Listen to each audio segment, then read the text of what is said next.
செவ்வாய் கிரகத்துக்கு மார்ஸ் பிளானட்டுக்கு ஒரு ரோவர் அனுப்பக்கூடிய திட்டத்தை நாசா முன்னெடுக்கிறாங்க. அந்த திட்டத்தில் ஒரு ரோவரையும் தயாரிக்கிறாங்க. அந்த ரோவர் 90 நாட்கள் மட்டும் வேலை செய்கிற மாதிரி தான் அந்த திட்டம் அப்படிங்கிறதும் அந்த ரோவர் அப்படிங்கிறதும் உருவாக்கப்படுது.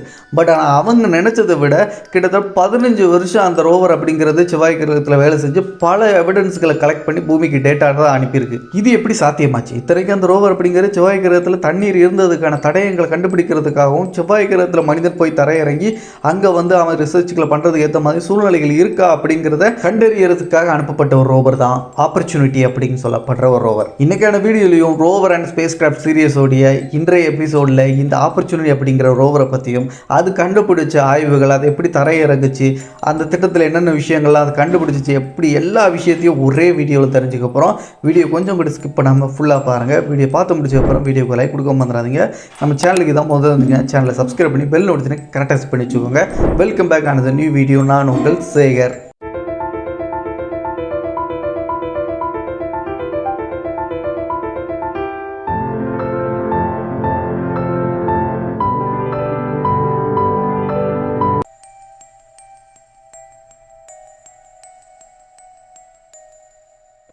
சயின்டிஸ்டுகளுடைய மனசில் ரொம்ப வருஷமாக இருந்துட்டு இருந்த ஒரு விஷயம், செவ்வாய் கிரகத்தில் தண்ணீர் இருந்திருக்குமா? அப்படி இருந்திருந்தால் அதுக்கான சாம்பிள்ஸ் அதோடைய மண்ணிலையும் கற்கள்லையும் இருக்கிறதுக்கான வாய்ப்புகள் இருக்குது. ஸோ அதை நம்ம சாம்பிள்ஸாக கலெக்ட் பண்ணி ஆய்வு பண்ணோம்னா நம்மளுக்கு கண்டிப்பாக ஒரு ஆதாரம் கிடைக்கும். ப்ளஸ் மனிதர்கள் அங்கே போய் தரையிறங்கிறதுக்கு முன்னாடி அங்கே இருக்கக்கூடிய சூழ்நிலைகள் மனிதர் அங்கே போய் தரையிறங்கிறதுக்கு ஏற்ற மாதிரி இருக்குமா இருக்காதா அப்படிங்கிறது எல்லாத்தையும் தெரிஞ்சுக்கணும். அது ரொம்ப முக்கியம் அப்படின்னு சொல்லிட்டு இப்படி பல கோணங்களில் அவங்களோட மனசில் ஓடிட்டு இருந்த அந்த கேள்விகளுக்கு விடை தேடும் விதமாக ஒரு ரோவரை அங்கே தரையிறக்கி நம்ம ஆய்வுகளை பண்ணலாம் அப்படின்னு சொல்லிட்டு முடிவு எடுக்கிறாங்க. 2000 காலகட்டத்தில் இந்த முடிவை நாசா கிட்ட அவங்க சொல்லும் போது நாசா 2001 தான் அதுக்கான ஒப்புதல் அப்படிங்கிற பர்மிஷனை கொடுக்குறாங்க. அந்த அப்ரூவல் கொடுத்ததுக்கப்புறம் 2001 இந்த ஆப்பர்ச்சுனிட்டி அப்படின்னு சொல்லப்படக்கூடிய ஒரு ரோவரை உருவாக்குறதுக்கான முயற்சிகளை ஈடுபடுறாங்க. ஆரம்பத்தில் இந்த ப்ரோக்ராமுக்கு அவங்க வச்ச பேர் அப்படிங்கிறது மார்ஸ் எக்ஸ்ப்ளோரேஷன் ரோவர் அப்படின்னு சொல்லிட்டு தான் வைக்கிறாங்க. ஆனால் அதுக்கப்புறம் ஆப்பர்ச்சுனிட்டி அப்படிங்கிற அந்த ரோவருக்கு பேர் வைக்கப்படுது. இதில் இன்னொரு முக்கியமான விஷயம், ஆப்பர்ச்சுனிட்டி அப்படிங்கிற அந்த ஒரு ரோவரை மட்டும் அவங்க உருவாக்கலை. அது கூடவே அதே மாதிரி பார்க்குறதுக்கு இருக்கக்கூடிய இன்ஸ்ட்ருமெண்ட்லாம் எல்லாம் ஒரே மாதிரி இருக்கக்கூடிய இன்னொரு ரோவரை உருவாக்குறாங்க. அதோடைய பேர் ஸ்பிரிட் அப்படின்னு சொல்லப்படுற ஒரு ரோவர். எதுக்காகடா 2 ரோவரை உருவாக்குனாங்க? அதுவும் ஒரே மாதிரி பார்க்குறதுக்கு அதில் உடைய வடிவமாக இருக்கட்டும், அதில் இருக்கக்கூடிய இன்ஸ்ட்ருமெண்ட்டாக இருக்கட்டும், எல்லாமே சேமாக இருக்கிற மாதிரி எதுக்கு உருவாக்கணும் அப்படின்னு கேட்டால் அதுக்கு ஒரே ஒரு ஆன்சர் தான். இவங்க அந்த மார்ஸ் பிளானட்டில் தண்ணீர் இருக்கா, அங்கே இருக்கக்கூடிய சூழ்நிலைகள் எப்படி இருக்குது, இந்த மாதிரி விஷயங்களை கலெக்ட் பண்ணுறதுக்காகத்தான் அவங்க அந்த ரோவரை அனுப்பணும் முடிவு எடுத்தாங்க இல்லையா?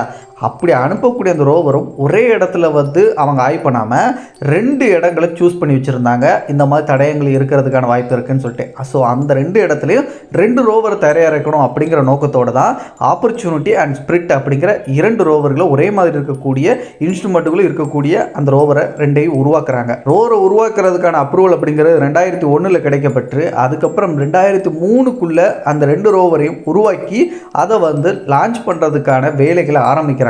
பட் இந்த இடத்துல 2 வருஷம் டைம் எடுத்துக்கிட்டு இந்த ரோவரை உருவாக்குறதுக்கான காரணம் என்ன அப்படின்னா, நம்ம நினச்ச உடனேலாம் மார்ஸுக்கு ரோவரை உடனே தயாரித்து உடனேலாம் அனுப்பிட முடியாது. 2 வருஷம் வெயிட் பண்ணால் தான் எந்த ரோவராக இருந்தாலும் எந்த ஸ்பேஸ் கிராஃப்டாக இருந்தாலும் மார்ஸுக்கு நம்மளால் அனுப்ப முடியும். ஏன் ஃப்யூச்சரில் கூட நம்ம மனிதர்களை மார்ஸுக்கு அனுப்பணும் அப்படின்னாலும் 2 வருஷம் பூமியில் வெயிட் பண்ணிட்டு தான் அனுப்ப முடியும். இதுக்கான காரணம் ஒரு ஃபியூலையும் பணத்தை மிச்சப்படுத்துறதுக்கும் நேரத்தை மிச்சப்படுத்துறதுக்கான நோக்கமாக இருக்குது.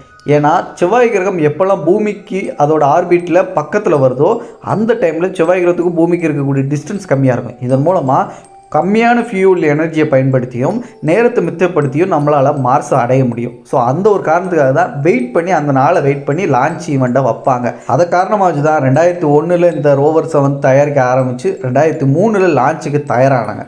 ஆனால் ஃபஸ்ட்டு அனுப்புனது ஆப்பர்ச்சுனிட்டி ரோவர் இல்லை, ஃபஸ்ட்டு ஸ்பிரிட் அப்படிங்கிற அந்த ரோவரை தான் அனுப்புகிறாங்க. 2003 ஜூன் 10 ஸ்பிரிட் அப்படிங்கிற ரோவரை லான்ச் பண்ணுறாங்க. அந்த ரோவர் லான்ச் செய்யப்பட்டு 1 மாதத்துக்கு அப்புறம் ஜூலை 7 இந்த ஆப்பர்ச்சுனிட்டி அப்படிங்கிற ரோவர் லான்ச் செய்யப்படுது. எனது அந்த லான்ச் பண்ண டேட் அப்படிங்கிறது 2 ரோவருக்கும் டிஃப்ரென்ஸாக இருந்தாலும் அது செவ்வாய் கிரகத்தை போய் அடையிறதுக்கு கிட்டத்தட்ட 6 மாதங்கள் டைம் எடுத்திருக்கு. ஜனவரி 2004 தான் செவ்வாய் கிரகத்தையே இந்த 2 ரோவர்களும் பக்கத்தில் போய் அடைஞ்சிருக்கு. செவ்வாய் கிரகத்துக்கு அருகில் சென்ற முதல் ரோவராக ஸ்பிரிட் அப்படிங்கிற அந்த ரோவர் பக்கத்தில் போனதுக்கு அப்புறம் அவங்க லேண்ட் பண்ணுறதுக்கு பிளான் பண்ணியிருந்த இடம் செவ்வாய் கிரகத்தோட மார்ஸ் பிளானட்டோடைய துருவ பகுதியாக சொல்லப்படுற அந்த இடத்துக்கு பக்கத்தில் இருக்கக்கூடிய கேசோ கிரியேட்டர் அப்படின்னு சொல்லப்படுற ஒரு பள்ளத்தில் இறக்குறதுக்கு லான்ச் பண்ணுறாங்க. ஸ்பெசிஃபிக்காக எதுக்கு இந்த இடத்துல அவங்க லான்ச் பண்ணுறதுக்கு அவங்க முயற்சி எடுத்தாங்கன்னா, அதிகமாக நீர் இருந்ததுக்கான தடயங்கள் இங்கே தான் இருக்கலாம் அப்படின்னு அவங்க நினச்ச அந்த இடமா இது இருந்துச்சு. ஸோ அதனால தான் இந்த இடத்துல அந்த ஸ்பிரிட்டங் அப்படிங்கிற ரோவரை லேண்ட் பண்ணுறதுக்கான ப்ரொசீஜர் அப்படிங்கிறது ஸ்டார்ட் ஆக தொடங்குது. அதே மாதிரி ஆப்பர்ச்சுனிட்டி ரோவர் இதுக்கு நேர் ஆப்போசிட் டைரக்ஷனில் இருக்கக்கூடிய செவ்வாய் கிரகத்தோடைய அந்த மைய பகுதி ஈக்குவேட்டர் பகுதியில் ஆப்பர்ச்சுனிட்டி ரோவரை லேண்ட் பண்ணுறதுக்கு முயற்சி எடுக்கிறாங்க.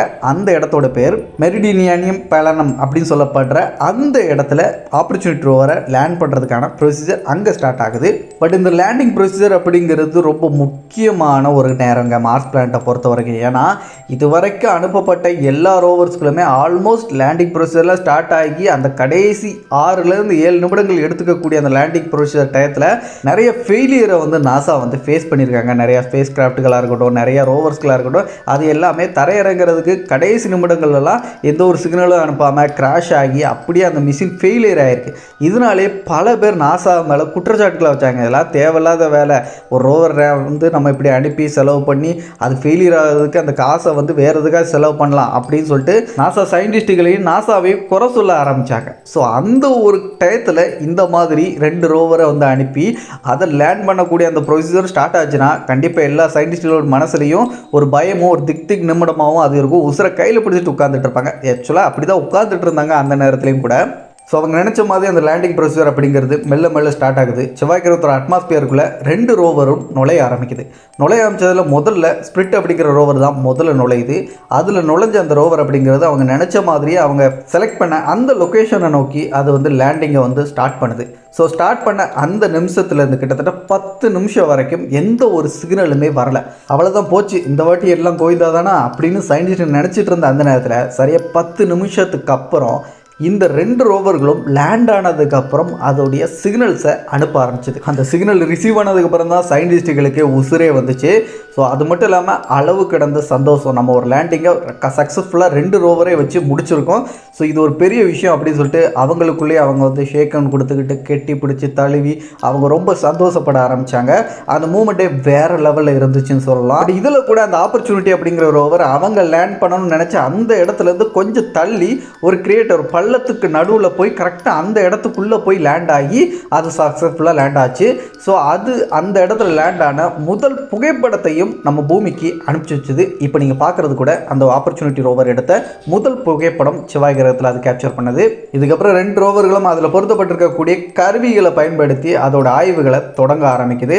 அதில் ஆப்பர்ச்சுனிட்டி ரோவர் அந்த இடத்துல லேண்ட் ஆன அந்த பகுதியில் இருக்கக்கூடிய மணல்கள், கற்கள் இது எல்லாத்தையும் சம்மந்தமான ஆய்வுகளை தொடங்கும் போது ஒரு வித்தியாசமான விஷயத்தை நோட் பண்ணுது. அதாவது அந்த மணல்களில் குட்டி குட்டியாக கோழி குண்டு மாதிரி ரவுண்டாக சில கற்கள் மாதிரி ஏதோ இருக்கிறத நோட் பண்ணுது. அதுக்கப்புறம் அதை டெஸ்ட் பண்ணி பார்க்கும்போது தான் எமடைட் அப்படின்னு சொல்லப்படக்கூடிய ஒரு சில கற்கள் இருக்கிறத நோட் பண்ணுது. இந்த கற்களை ஆய்வு பண்ணி பார்க்கும்போது அதில் அதிகமான அயன் கண்டென்ட் இருக்கக்கூடிய கற்களாக இருக்குது அப்படிங்கிறதையும் அந்த ஆய்வு மூலமாக கண்டுபிடிக்கிறாங்க. இந்த அயன் கண்டென்ட் இருக்கக்கூடிய இந்த எமடைட் அப்படிங்கிற இந்த மாதிரியான கற்கள் தண்ணீர் இருந்தால் மட்டும்தான் உருவாகும் அப்படிங்கிற ஒரு எவிடன்ஸையும் அந்த ஆப்பர்ச்சுனிட்டி ரோவர் நமக்கு டேட்டாவை அனுப்பி வச்சதுக்கப்புறம் தான் மார்ஸில் தண்ணீர் இருந்திருக்கு அப்படிங்கிறதுக்கான முக்கியமான எவிடன்ஸாக இது பார்க்கப்படுது. ஸோ இந்த ஆப்பர்ச்சுனிட்டி ரோவர் இந்த ஒரு ஆய்வை மிகப்பெரிய ஒரு ஆய்வு முடிவை அனுப்புனதுக்கப்புறம் செவ்வாய் கிரகத்தில் யாரும் எந்த ஒரு மனித குலமும் பார்க்காத ஒரு விஷயத்தை அது கேப்சர் பண்ணுது. அதுதான் செவ்வாய் கிரகத்தோடைய சன்செட்டுன்னு சொல்லப்படக்கூடிய சூரியன் அஸ்தமனமாகிற அந்த ஒரு விஷயத்தை கேப்சர் பண்ணி பூமிக்கு அனுப்புது. நம்ம பூமியில் சன்செட் அப்படிங்கிறது எந்த மாதிரி நடக்கும், எந்த மாதிரி இருக்குங்கிறது எல்லாருக்குமே தெரியும். சிகப்பு மற்றும் ஆரஞ்சு நிறத்தில் நம்ம கண்களுக்கு பார்க்குறதுக்கே அவ்வளோ கலர்ஃபுல்லாக இருக்கும். ஆனால் செவ்வாய் கிரகத்தில் அந்த அட்மாஸ்பியர் அப்படிங்கிறது பூமியை விட ரொம்ப ரொம்ப ரொம்ப கம்மி, 1% தான். அப்படிங்கிறதுனால அங்கே அந்த சன்செட் அப்படிங்கிறது நீல நிறத்தில் தான் இருக்கும். ஸோ அந்த நீல நிறத்தில் இருக்கக்கூடிய சன்செட்டு நீங்கள் இப்போ பார்க்குறது செவ்வாய் கிரகத்தோடைய சன்செட்டாக தான் இருக்குது. ஆப்பர்ச்சுனிட்டி ரோவர் இந்த மாதிரியான ஆய்வுகளை இந்த மாதிரி விஷயங்களை கேப்சர் பண்ணிக்கிட்டு இருக்க இந்த பக்கம், அந்த பக்கம் ஸ்பிரிட் அப்படிங்கிற ரோவர் அவங்க நினச்ச மாதிரி அந்த தண்ணீர் இருக்கக்கூடிய இடமா கருதப்படுறது, இல்லாட்டி தண்ணீர் இருந்த இடமா கருதப்படுற அந்த இடம் நினச்சி லேண்ட் பண்ண அந்த இடம் அவங்க நினச்ச மாதிரியான இடமா இல்லை அப்படிங்கிறது தான் அவங்களுக்கு ஸ்பிரிட் ரோவர் மூலமாக கிடைச்ச முதல் டேட்டாவாக இருந்துச்சு. அது வால்கானிக் அப்படின்னு சொல்லப்படக்கூடிய எரிமலை எச்சங்கள் சொல்லப்படுற அந்த கற்கள் இருக்கக்கூடிய இடமா தான் அவங்க லேண்ட் பண்ண இடம் அப்படிங்கிறது அவங்க ஆய்வு முடிவு மூலமாக தெரியுது. ஸோ இது மூலமாக இந்த இடத்துல நம்ம தேடுறதை விட வேறு இடத்துல தேடுறது கரெக்டு அப்படின்னு சொல்லிட்டு கொலம்பியா ஹில்ஸ்ன்னு பேர் வைக்கப்பட்டிருக்க செவ்வாய் கிரகத்தோடைய அந்த குன்றுகள் இருக்கக்கூடிய அந்த பகுதியை நோக்கி ஸ்பிரிட் ரோவரை வந்து நகர்த்தி அது சம்மந்தமான ஆய்வுகளை அங்கே நடத்துறதுக்கான வேலைகளை தொடங்க ஆரம்பிக்கிறாங்க. மொத்தமாக இந்த மிஷினுடைய டூரியேஷன் அப்படிங்கிறது 90 நாட்கள் தான். 90 நாட்கள் தான் இந்த மிஷின் வேலை செய்கிற மாதிரியான கருவிகளை பொருத்தி அது மூலமாக இந்த ரோவரை அனுப்பியிருக்காங்க. அப்படிங்கிறனால இரவு பகல் பார்க்காம சயின்டிஸ்ட்டுகள் தூங்காமல் இந்த விஷயத்தை அவங்க தொடர்ந்து வந்து ஆய்வுகளை உட்படுத்தி எல்லா டேட்டாஸ்களையும் கலெக்ட் பண்ணி அது சம்மந்தமான சிக்னல்ஸ் எல்லாத்தையும் நோட் பண்ணி தூங்காமே வேலை பார்த்துருக்காங்க. அதில் 75வது நாள் அப்போது ஸ்பிரிட் ரோவரில் சின்ன ஒரு கம்யூனிகேஷன் ப்ராப்ளம் ஏற்பட்டு அது பூமியோட தொடர்பை வந்து துண்டிக்க ஆரம்பிச்சது. அதுக்கப்புறம் அது கஷ்டப்பட்டு சரி பண்ணி மறுபடியும் சிக்னலை வந்து அவங்க வந்து மறுபடியும் வர வச்சு அதுக்கப்புறம் மறுபடியும் ஆய்வுகளை பண்ண ஆரம்பித்தாங்க. அண்ட் இப்படி நடந்துகிட்டு இருக்க ஒரு பக்கம், இன்னொரு பக்கம் செவ்வாய் கிரகத்தில் ஒரு முக்கியமான ஒரு விஷயம் நடந்துச்சு. அது என்னென்னா, செவ்வாய் கிரகத்தில் நம்ம பூமியில் வந்து சில மணல் புயல்களை பாலைவனத்தில் பார்ப்போம்ல, அதே மாதிரி செவ்வாய் கிரகத்தில் மணல் புயல் அப்படிங்கிறது வீசும். அந்த மணல் புயல்கள் அப்படிங்கிறது நம்ம பூமியில் இருக்க மாதிரி மணல் அப்படிங்கிறது ரொம்ப அடர்த்தியான மணல் புயல் மாதிரி இருக்காது. ரொம்ப சின்ன சின்ன பொடிசாக இருக்கக்கூடிய மணல் புயல்களாக தான் அது வீசும். அதில் மூச்சுக்குள்ளே போனால் கூட நம்ம நுரையீரலை பாதித்து நம்ம சாகக்கூடிய அளவுக்கு இருக்கக்கூடிய மணல் புயல்களாக இருக்கும். அப்படிப்பட்ட மணல் புயல்கள் செவ்வாய் கிரகத்தில் அனுப்பப்பட்டிருக்க அந்த ஆப்பர்ச்சுனிட்டி அண்ட் ஸ்பிரிட் அப்படிங்கிற 2 ரோவர்லேயும் சோலார் பேனல்கள் அப்படிங்கிறது பொருத்தப்பட்டிருக்கு. சூரிய ஆற்றல் மூலமாக மின்சார உற்பத்தியை பெற்று அது மூலமாக அங்கே இருக்கக்கூடிய கருவிகள் அப்படிங்கிறது செயல்படுறதுக்கு ஏற்றமே. ஸோ இந்த மணல் புயல்னால் அந்த கருவிகள் செயல்படுறதுக்காக பொருத்தப்பட்டிருக்க அந்த சோலார் பேனல்களால் புயல்னால் ஏற்பட்ட அந்த மணல்கள் அப்படிங்கிறது அந்த சோலார் பேனலில் ஃபுல்லாக கவர் செய்யப்பட்டு அதை மொத்தமாக மூடிடுச்சு. ஆனால் இது அங்கேருந்து சரி பண்ண நம்ம அவசியமே இல்லை, செவ்வாய் கிரகமே அது சரி பண்ணிடும் அப்படிங்கிற மாதிரி செவ்வாய் கிரகத்தில் அந்த சின்ன காற்றுனால் ஏற்படக்கூடிய சுழல் மாதிரியான புயலும் வீசும். அந்த சுழல் காற்று இந்த டஸ்ட்டு படிஞ்சிருக்கக்கூடியதையும் அதுவே க்ளீன் பண்ணி விட்டுருக்கு. ஏன்னா இந்த டஸ்ட் அப்படிங்கிற ரொம்ப மெல்லிஸாக இருக்கிறதுனால சின்ன காற்று அடித்தாலும் அப்படியே பறந்து போயிடும். ஸோ இந்த செவ்வாய் கிரகத்தில் அந்த சுழல் காற்றாலில் வந்து ஏற்பட்ட அந்த சுழல் காற்று இந்த டஸ்ட்டை அதுவாகவே க்ளீன் பண்ணி விட்டுருக்கு 2 ரோவருக்குமே. இதெல்லாம் கடந்து ஆப்பர்ச்சுனிட்டி அண்ட் ஸ்பிரிட் இந்த 2 ரோவர்களும் மார்ஸில் ரிசர்ச் பண்ணிக்கிட்டு இருக்க கிட்டத்தட்ட 90 நாட்கள் மட்டும்தான் அது வேலை செய்யும் அப்படிங்கிற அந்த ஒரு மிஷின் அடிப்படையில் தான் இது உருவாக்கி மார்ஸில் கொண்டு போய் தரையிறக்கியிருந்தாங்க. ஆனால் டெக்னிக்கலாக இப்போ அது 90 நாளை தாண்டி 2 ரோவர்ஸும் அந்த மார்ஸில் சுற்றிக்கிட்டு இருக்கு. எந்த ஒரு ஷட் டவுனும் ஆகாமல் அதோட கருவிகள் அப்படிங்கிறது நல்ல முறையில் செயல்பட்டு இருக்கு. இது சயின்டிஸ்டால் கொஞ்சம் கூட நம்பவே முடியல. என்னடா இப்படி நடந்துட்டு இருக்கு, நம்ம நினச்ச ஒன்று நடந்தது ஒன்று அப்படின்னு சொல்லிட்டு இங்கே ஒன்று நடந்துட்டு இருக்கேன் அப்படின்னு சொல்லிட்டு அவங்களுக்கு ஒரு வகையில் ஷாக்கிங்காக இருந்தாலும் இன்னொரு பக்கம் அவங்களுக்கு இன்னொரு யோசனை தோடுது. கிடைக்கிற எக்ஸ்ட்ரா நாட்கள் எல்லாமே நம்மளுக்கு போனஸ் மாதிரி. ஸோ அந்த போனஸ் நாட்களை நம்ம வந்து இன்னும் நிறைய விஷயங்களை ஆராய்ச்சி பண்ணுறதுக்கு பயன்படுத்திக்கலாம்னு சொல்லிட்டு இந்த ஆப்பர்ச்சுனிட்டி அண்ட் ஸ்பிரிட் இந்த 2 ரோவரையும் அடுத்த கட்ட ஆய்வுகளை செய்ய வைக்கிறதுக்கான முயற்சிகளை எடுக்கிறாங்க சயின்டிஸ்ட்டுங்க. பட் அதில் கூட அவ்வளோ அசால்ட்டாக ஈஸியெல்லாம் நடக்கலை. நிறைய சேலஞ்சிங்கான விஷயங்களாக நடந்துச்சு. ஸ்பிரிட் ரோவரும் ஆப்பர்ச்சுனிட்டி இந்த 2 ரோவரும் அதை ஃபேஸ் பண்ணிச்சு. இதில் இந்த ஸ்பிரிட் ரோவரை பற்றி தனியாக இந்த சீரீஸோட அடுத்த எபிசோடில் பார்க்கலாம். ஆப்பர்ச்சுனிட்டி என்ன சேலஞ்சுகளை ஃபேஸ் பண்ணிச்சு, கடைசி என்ன ஆச்சுங்கிறத இப்போ நான் சொல்கிறேன். ஆப்பர்ச்சுனிட்டி முதல்ல லேண்டான பகுதியிலிருந்து கொஞ்சம் தூரத்தில் இருக்கக்கூடிய ஒரு பள்ளத்தாக்கோட பேர் தான் எண்டுரன்ட் கிரியேட்டர் அப்படின்னு சொல்லப்படக்கூடிய ஒரு பள்ளத்தாக்கு. அந்த எண்டுரன்ட் கிரியேட்டர் அப்படிங்கிற அந்த பள்ளத்தாக்கு பக்கத்தில் இருக்கக்கூடிய விஷயங்களை ஆய்வு பண்ணுறதுக்கு ஆப்பர்ச்சுனிட்டி ரோவரை கொண்டு போகிறாங்க. பூமியில் எப்படி ஒரு நாள் அப்படின்னு நம்ம சொல்லுவோமோ அதை செவ்வாய் கிரகத்தில் ஒரு சோல் அப்படின்னு சொல்லுவாங்க. ஏன்னா டைம் டிஃப்ரென்ஸ் அப்படிங்கிறது பூமிக்கும் செவ்வாய் கிரகத்துக்கும் இருக்குது. ஸோ அதனாலே அது சோல் அப்படின்னு சொல்லுவாங்க அந்த ஒரு நாளை. ஸோ 135வது சோலில் ஆரம்பித்து 310வது சோல் அப்படிங்கிற அந்த நாள் வரைக்கும் அது எண்டுரன்ட் கிரியேட்டர் அப்படிங்கிற அந்த பள்ளத்தாக்கை சுற்றி இருக்கக்கூடிய எல்லா பக்கத்தையும் அலசி ஆராயுது. அதில் முக்கியமாக அது கண்டுபிடிச்ச விஷயங்களில் அந்த பள்ளத்தாக்கில் பார்த்திங்கன்னா தண்ணீர் இருந்ததுக்கான தடயத்தை கண்டுபிடிச்சிச்சு. ஆனால் அது நார்மலான வாட்டர் இல்லை, அதிக pH கொண்ட அசிட்டிக்கான வாட்டர்ஸ் இருக்கக்கூடிய தடயங்களை தான் அந்த இடத்துல கண்டுபிடிச்சிது. ஸோ நார்மலான நியூட்ரலான வாட்டர் இருக்கிறத கண்டுபிடிக்கிறத நோக்கி தான் இந்த ஆப்பர்ச்சுனிட்டி அப்படிங்கிற ரோவர் பயணிச்சுக்கிட்டு இருக்கிறதுனால இதோடைய பயணத்தை இன்னும் கொஞ்சம் பெருசாக்குறாங்க. ரொம்ப தூரத்தில் இருக்கக்கூடிய விக்டோரியா கிரியேட்டர் அப்படின்னு சொல்லப்படக்கூடிய அந்த மிகப்பெரிய பள்ளத்தாக்கை நோக்கி இந்த ஆப்பர்ச்சுனிட்டி ரோவரை கொண்டு போகிறாங்க. ஸோ அப்படி கொண்டு போகிற அந்த தூரம் அப்படிங்கிறது 6 கிலோமீட்டர் டிஸ்டன்ஸ் அப்படிங்கிறது அது இருக்கிற இடத்துல இருந்து. ஸோ அந்த 6 கிலோமீட்டர் டிஸ்டன்ஸை 2 வருஷம் ட்ராவல் பண்ணி அது போய் அடைஞ்சிருக்கு. ஏன் அப்படின்னா இந்த ஆப்பர்ச்சுனிட்டி ரோவரை பொறுத்த வரைக்கும் பர் செகண்டுக்கு 1லேருந்து 5 சென்டிமீட்டர் அப்படிங்கிற அளவில் தான் நகர்ந்துட்டு இருக்கு, இல்லை ஊர்ந்துட்டு இருக்கு. அதனாலே அது ரீச் பண்ணுறதுக்கு 2 வருஷம் வரைக்கும் டைம் எடுத்துக்குது. அப்படி 2 வருஷம் டைம் எடுத்து அந்த இடத்த போகிறதுக்கு ரீச் பண்ணுறது வரைக்கும் நிறைய சேலஞ்சுக்கு ஃபேஸ் பண்ணிச்சு. அதில் முக்கியமாக ரோவரில் மொத்தமாக 6 கால்கள் இருக்குது, அதாவது 6 வீல்கள். அந்த 6 வீல்களில் 2 வீல் அப்படிங்கிறது மண்ணுக்கடியில் புதையுது அப்படிங்கிற ஒரு விஷயத்தை சயின்டிஸ்ட்டுங்க 2 நாளுக்கு அப்புறம் தான், அது புதைஞ்சு 2 நாளுக்கு அப்புறம் தான் கண்டுபிடிக்கிறே செய்கிறாங்க. ஸோ அது வந்து நார்மலாக வந்து வீல் சுற்றுறதை வந்து நோட் பண்ணுறதுக்கு ஏற்ற மாதிரி கேமராக்களை வச்சு மூமெண்ட்ஸை வந்து பார்க்குறாங்க.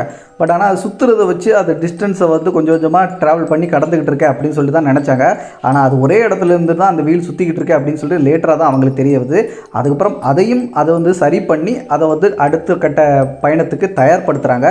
இது கூட இந்த மாதிரியான விஷயங்களை ஃபேஸ் பண்ணுறதுக்கு ஏற்ற மாதிரி அதுக்குள்ளே தன்னைத்தானே ஃப்யூச்சரில் இதே மாதிரி ஏதாச்சும் ஒரு தடங்களை வந்து ஃபேஸ் பண்ணிச்சுன்னா அதை வந்து அதுவே சரி பண்ணிக்கிறது மாதிரி சில சாஃப்ட்வேர் அப்டேட்ஸ்களை பூமியில் இருந்தபடியே அதுக்கு கொடுக்குறாங்க.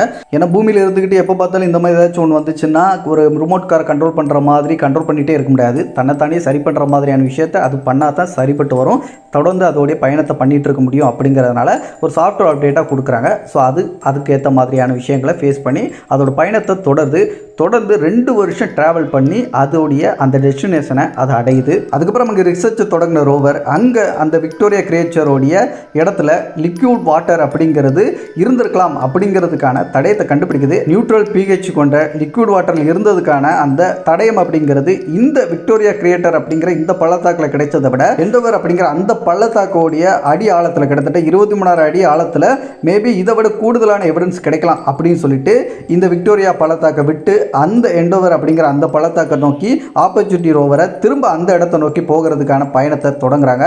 திரும்ப அதே மாதிரி நீண்ட நாள் பயணம் பண்ணி அந்த இடத்த போய் அடையுது. அப்படி போகும்போது அது வழியில் நிறைய எரிக்கற்கள் விழுந்து கிடந்ததெல்லாம் ஃபோட்டோஸாக எடுத்து அது சம்மந்தமான சாம்பிள்ஸ் எல்லாம் கலெக்ட் பண்ணி பூமிக்கு டேட்டாஸாக அனுப்பி வச்சுக்கிட்டே போகுது. இந்த இடத்துல ஆப்பர்ச்சுனிட்டி ரோவருக்கு அப்படிங்கிறது கொஞ்சம் வயசாகிடுச்சுன்னு சொல்லலாம். ஏன்னா அதோடைய வீல்ஸ் எல்லாமே கொஞ்சம் வீக்காக ஆரம்பிச்சிருக்கு. அண்ட் அது மட்டும் இல்லாமல் அதோடைய கைகளாக இருக்கக்கூடிய அந்த மைக்ரோஸ்கோப்பை ஹேண்டில் பண்ணிகிட்டு இருக்கக்கூடிய ஹோல்ட் பண்ணி வச்சுருக்கக்கூடிய அந்த கைகளும் அப்பப்போ ஸ்டக் ஆக ஆரம்பிச்சிருக்கு. அண்ட் எல்லாத்த விட மெமரி லாஸ், அதாவது நம்மளாம் பூமியில் இருக்கும்போது நம்மளுக்கு அப்பப்போ மறதி அப்படிங்கிற வயசான காலத்தில் வரும்ல, அதே மாதிரி அதுக்கு மெமரி லாஸ் அப்படிங்கிற விஷயமும் நடந்திருக்கு. அப்பப்போ அதோடைய மெமரி கார்டு அப்படிங்கிறது கொஞ்சம் ஜாம் ஆக ஆரம்பிச்சிருக்கு. ஸோ இதனால் அது அப்பப்போ மெமரி லாஸையும் ஃபேஸ் பண்ணியிருக்கு. இந்த எல்லா தடைகளையும் தாண்டி அது மறுபடியும் எண்டோவர் கிரியேட்டர் அப்படிங்கிற அந்த பள்ளத்தாக்கு போய் அடைஞ்சு அங்கே ரிசர்ச்சை பண்ணி தொடங்க ஆரம்பிக்குது. அங்கே ரிசர்ச்சை பண்ணி முடிச்சதுக்கப்புறம் அந்த எண்டோவர் கிரியேட்டர் பக்கத்தில் இருக்கக்கூடிய கல்லி அப்படின்னு சொல்லப்படக்கூடிய ஒரு கிரியேட்டர் அப்படிங்கிற ஒரு பள்ளத்தாக்கு, சின்ன பள்ளத்தாக்கு இருக்குது. அது சேட்டலைட் இமேஜ் மூலமாக கேப்சர் பண்ணுறாங்க. அந்த இமேஜில் தண்ணீர் ஓடினதுக்கான தடம் இருந்த மாதிரியான ஒரு இமேஜ் அப்படிங்கிறது கிடைக்குது. பட் அது தண்ணீரால் ஓடின ஏற்பட்ட ஒரு தடமா அல்லது லாவா அப்படிங்கிற எரிமலை குழம்புகளால் ஏற்பட்ட அந்த மாதிரியான ஒரு தடமாக இருக்குமா, இல்லை மணல் புயலால் ஏற்பட்ட தடமாக இருக்குமா அப்படின்னு சொல்லிட்டு கன்ஃபியூஸ் இருந்துச்சு. அதனால் எண்டோவர் கிரியேட்டரில் ரிசர்ச் பண்ணிக்கிட்டு இருக்கக்கூடிய ஆப்பர்ச்சுனிட்டி ரோவரை இந்த கல்லி அப்படின்னு சொல்லப்படக்கூடிய இந்த பள்ளத்தாக்கை நோக்கி அனுப்புகிறாங்க. ஆல்ரெடி வயசாகி ரொம்ப வீக்காக இருக்கக்கூடிய அந்த ரோவர் அந்த இடத்துக்கும் பயணம் பண்ணுது. அப்படி அங்கே பயணம் பண்ணும்போது தான் ஒரு முக்கியமான விஷயம் மார்ஸ் பிளானட்டில் நடக்குது. அதை தான் மணல் புயல் அப்படிங்கிற இதே மாதிரியான மணல் புயல் ஆல்ரெடி ஆப்பர்ச்சுனிட்டி அப்படிங்கிற ஒரு ஸ்பிரிட் அப்படிங்கிற ஒரு ஃபேஸ் பண்ணியிருக்கு மார்ஸ் பிளானட்டில். ஆனால் இந்த வாட்டி வந்த மணல் புயல் அப்படிங்கிறது ரொம்ப ஸ்ட்ராங்காக வந்திருக்கு. இதனால் ரொம்ப அதிகமாக பாதிப்படைஞ்சிருக்கு ஆப்பர்ச்சுனிட்டி ரோவர். கிட்டத்தட்ட 6 மாதங்கள் வரைக்கும் அந்த மணல் புயல் அப்படிங்கிறது நீடிச்சிருக்கு. செவ்வாய் கிரகத்தில் சூரிய ஒளி படம்ல அந்த சூரிய ஒளியையே கம்ப்ளீட்டாக மறைச்சி இருள் சூழக்கூடிய அளவுக்கு அந்த மணல் புயல் அப்படிங்கிறது இருந்திருக்குன்னா பார்த்துக்கோங்க எந்த அளவுக்கு மணல் புயல் அப்படிங்கிறது அங்கே வீசியிருக்குன்னு. இதன் காரணமாக ஆப்பர்ச்சுனிட்டி ரோவர் ரொம்ப வீக் ஆகுது. சூரியனுடைய வெளிச்சம் கிடைக்காதனால அந்த சூரிய ஒளியின் மூலமாக அந்த மின் ஆற்றலை உற்பத்தி பண்ணுற அந்த பேனல்களுக்கு சூரிய ஆற்றல் கிடைக்காம பேட்டரிஸும் வீக்காக ஆரம்பிக்குது. மெல்ல மெல்ல அதில் இருக்கக்கூடிய கருவிகள் எல்லாமே செயலிழக்கக்கூடிய அந்த சூழ்நிலைக்கு தள்ளப்படுது. சுமார் 90 நாட்கள் மட்டும்தான் வேலை செய்யும் நினச்ச ஒரு ரோவர் அது எக்ஸ்பயர் ஆகியும் கூட 5000 நாட்களை தாண்டி அது இன்றைக்கும் செயல்பட்டு இருக்கு அப்படிங்கிற ஒரு காரணத்தினால இந்த வாய்ப்பை பயன்படுத்தி நம்ம ஒரு செல்ஃபி எடுக்கலாம் அப்படின்னு சொல்லிட்டு அதோட கைகளில் பொறுத்திருக்கக்கூடிய அந்த மைக்ரோஸ்கோப் அப்படிங்கிற அந்த கேமரா பயன்படுத்தி ஆப்பர்ச்சுனிட்டி ரோவரை ஒரு செல்ஃபி மாதிரி புகைப்படம் எடுக்கிறாங்க. அது பார்க்குறதுக்கு ரொம்ப பிளர்ராக தான் இருக்கும், டீட்டெயிலிங்காக இருக்காது. பட் ஆனால் நிறைய இமேஜஸ் எல்லாம் ஒன்றா சேர்த்து ஒரு புகைப்படமாக எடுக்கிறாங்க. அதை பார்த்த சயின்டிஸ்ட்டுகளுக்கு அந்த புகைப்படத்தை பார்க்கும்போது கண்ணில் தண்ணீரே வந்துருச்சு. ஒரு பிக் எமோஷன் அப்படின்னு சொல்லலாம். அதுக்கப்புறம் அதில் இருக்கக்கூடிய அந்த கருவிகள் எல்லாமே மெல்ல மெல்ல செயலிழந்து ரொம்ப வீக்காக ஆரம்பித்த அந்த ரோவரை எப்படியாச்சும் கனெக்ட் பண்ணணும் அப்படின்னு சொல்லிட்டு கிரவுண்ட் பேஸில் இருக்கக்கூடிய சயின்டிஸ்ட்டுங்க சிக்னல்ஸ் அனுப்பி பார்க்குறாங்க ஏதாச்சும் சிக்னல் கிடைக்குமான்னு. பட் ஆனால் சிக்னல் கடைசியாக ஒன்று தான் கிடச்சிச்சு. கிரவுண்ட் பேஸில் இருக்கக்கூடிய சயின்டிஸ்ட்டுகளுக்கு ஒரே ஒரு கடைசி புகைப்படத்தையும் ஒரு மெசேஜையும் அனுப்பிச்சு. அதை அனுப்பிச்ச கடைசி இமேஜ் இதுதான். எல்லாமே டார்க்காக இருக்க, ஒன்றுமே தெரியலை அப்படின்னு தான் நினைக்கிறீங்க. ஆக்சுவலாக நான் முதல்ல சொன்ன மாதிரி அந்த புயல்னால் மொத்த சூரியனுடைய அந்த வெளிச்சமும் மார்ஸில் மறைக்கப்பட்டு ஒரு இருள் சூழ்ந்த மாதிரியான ஒரு சூழ்நிலை தான் அந்த ஆப்பர்ச்சுனிட்டி ரோவர் கடைசியாக ஃபேஸ் பண்ணுது. ஸோ அந்த புகைப்படத்தை தான் அது கடைசியாக அனுப்பவும் செஞ்சிச்சு. அண்ட் அது கூட அதை அனுப்பின கடைசி message, my battery is low and it is getting dark அப்படிங்கிற அந்த கடைசி மெசேஜ் மட்டும்தான் சயின்டிஸ்ட்டுகளுக்கு ரோவர்லேருந்து கிடைச்ச கடைசி மெசேஜாகவும் இருந்துச்சு. இந்த ரோவரை பொறுத்த வரைக்கும் நம்மளுக்கு தண்ணீர் மார்ஸில் இருந்ததுக்கான தடயங்களை மட்டும் நம்மளுக்கு டேட்டாவாக அனுப்பி வைக்கல. அதை தாண்டி இன்னொரு முக்கியமான விஷயத்தை மனித குலத்துக்கு ஒரு மெசேஜாக சொல்லியிருக்கு. உங்களால் முடியாது, உங்களால் இவ்வளோதான் முடியும் அப்படின்னு யாராச்சும் உங்களை மட்டும் தட்டினா நம்ப வேண்டியது அவங்களோட வார்த்தை இல்லை, உங்களை. நீங்கள் நினச்சா நீங்கள் நினைக்கிறத விட பெரிய ஆளாக ஆக முடியும். அதுக்கான எஃபெக்டை மட்டும் நீங்கள் கொடுத்தா போதும். கண்டிப்பாக அது ஒரு நாள் நீங்கள் நினச்ச இடத்த உங்களால் அடைய முடியும் அப்படிங்கிற ஒரு முக்கியமான ஒரு மெசேஜையும் இந்த ஆப்பர்ச்சுனிட்டி ரோவர் கிட்டத்தட்ட 90 நாள் வேலை செய்யும் அப்படிங்கிற அந்த ஒரு மிஷின் அடிப்படையில் லான்ச் செய்யப்பட்டு மார்ஸில் லேண்ட் ஆகி 14 வருஷம் அவங்க நினச்சி கூட பார்க்க முடியாத அளவுக்கு அவ்வளோ நாட்கள் அங்கே ரிசர்ச்சை பண்ணி கடைசியில் மனிதர்களுக்கு மிகப்பெரிய ஒரு சாதனையாகவும் ஒரு மிகப்பெரிய அச்சீவ்மெண்ட்டாகவும் கொடுத்துருக்கு. ஆப்பர்ச்சுனிட்டி ரோவர் மட்டும் இல்லைங்க, இது கூட சேர்த்து அனுப்பப்பட்ட அந்த ஸ்பிரிட் அப்படிங்கிற ரோவரும் பல பிரச்சனைகளை மார்ஸில் ஃபேஸ் பண்ணியிருக்கு. அப்படி என்னென்ன விஷயங்களை அது ஃபேஸ் பண்ணிச்சு, கடைசியில் அந்த ரோவருக்கு என்ன தான் ஆச்சு அப்படிங்கிற எல்லாத்தையும் அடுத்த எபிசோடில் நிச்சயமாக தெரிஞ்சுக்கலாம். இந்த வீடியோ கீழே இருக்கக்கூடிய கமெண்டில் கூட அந்த வீடியோ சீக்கிரம் வேணும் அப்படின்னா ஸ்பிரிட் ரோவர் அப்படின்னு சொல்லிட்டு கமெண்ட் பண்ணுங்கள். எத்தனை பேர் கமெண்ட் பண்ணுறீங்களோ அதை பொறுத்து கூடி சீக்கிரம் அந்த வீடியோ மேக் பண்ணுறேன். அந்த வீடியோ மிஸ் பண்ணாமல் பார்க்குறதுக்கு நம்ம சேனல் இன்னும் கூட சப்ஸ்கிரைப் பண்ணி சப்ஸ்கிரைப் பண்ணி பெல் நோட்டிஃபிகேஷன் கரெக்டாக செட் பண்ணி வச்சுக்கோங்க. இந்த வீடியோ பிடிச்சிருந்துச்சு, யூஸ்ஃபுல்லாக இருந்துச்சுன்னா வீடியோக்கு லைக் கொடுத்துருங்க. வீடியோ கொஞ்சம் ஹைப் பண்ணி விட்டிங்கன்னா எனக்கு கொஞ்சம் மோட்டிவேஷனாக இருக்கும் அடுத்தடுத்த வீடியோஸ் போடுறதுக்கு. மற்ற வீடியோஸ் பார்க்குறதுக்கு மேலே ஐக்கான் லிங்க் கொடுத்துருங்க, செக் பண்ணிக்கோங்க. அடுத்த ஒரு நல்ல தகவலோட நான் உங்களை சந்திக்கும் வரை நான் உங்களை சேகர். Bye bye.